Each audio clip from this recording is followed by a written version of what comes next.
Bonjour.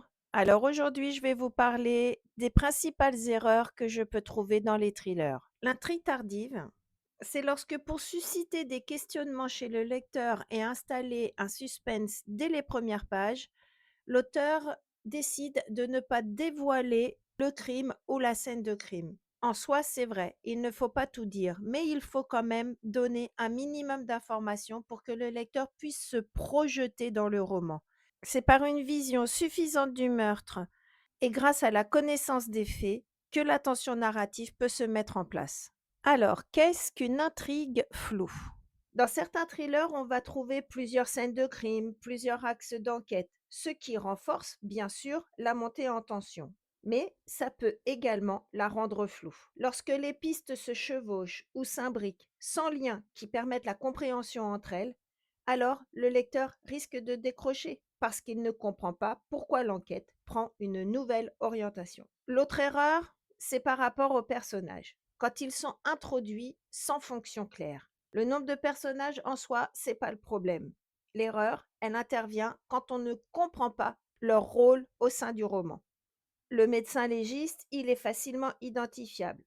Les enquêteurs principaux aussi. Mais là où il peut y avoir confusion, c'est entre les témoins, les indices ou les autres membres d'équipe. D'où l'importance de la notion de caractérisation du personnage. Si leur apparition se fait progressivement et que leur rôle est compris, ils enrichissent l'intrigue, mais sinon, ils peuvent empêcher la construction des hypothèses.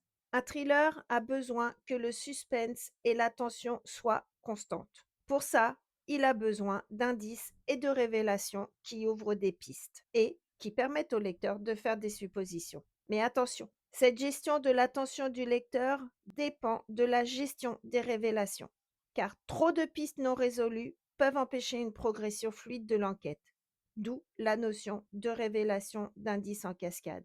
Ce qui fonctionne, c'est je donne un indice, je fais une révélation, j'ouvre une piste, des hypothèses, soit je laisse les hypothèses courir un petit peu sur le roman, soit j'apporte une révélation pour résoudre l'hypothèse qui a été donnée. Il faut, à certains moments donnés, fermer les hypothèses pour pouvoir relancer l'intrigue sans perdre le lecteur. Ce que je peux retrouver parfois, c'est un manque de brouillage de pistes. La dynamique du thriller repose sur une intrigue dont la structure est capable de créer une tension constante et une progression fluide.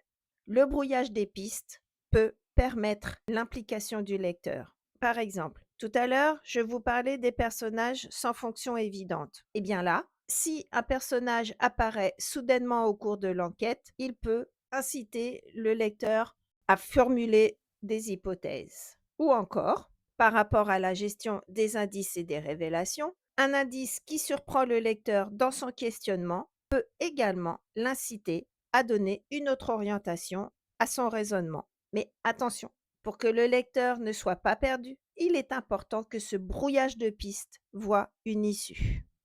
Je dirais en conclusion que l'objectif d'un thriller, c'est que la construction de son intrigue entretienne une tension psychologique constante du lecteur. Si toutes les erreurs identifiées sont évitées, le lecteur reste impliqué dans l'enquête et maintient son envie de tourner les pages, ce qui rend sa lecture addictive.